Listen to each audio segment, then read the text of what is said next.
কথাতেই আছে, ভগবান একদিক থেকে কিছু কেড়ে নিলে অন্য দিক থেকে সেটা ফিরিয়ে দেন, ফিরিয়ে দিতে বাধ্য। শীতের ছাদ বাগানের এত সুন্দর চন্দ্রমল্লিকাগুলো শুকিয়ে যাওয়ার পর ছাদ বাগানে আর আসতে ইচ্ছে করে না। চন্দ্রমল্লিকাগুলো শুকিয়ে যাওয়ায় শুধু আমারই মন খারাপ না, আমার সাথে ঋষিরও খুব মন খারাপ।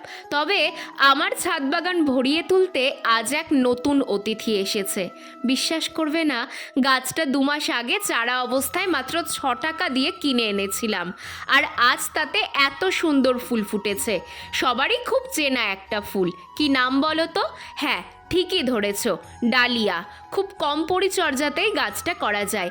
70% গোবর সার আর 30% নর্মাল মাটির মধ্যেই গাছটা বসিয়েছি, আর সপ্তাহে 1 দিন করে সর্ষের খোল পচা জল দিই।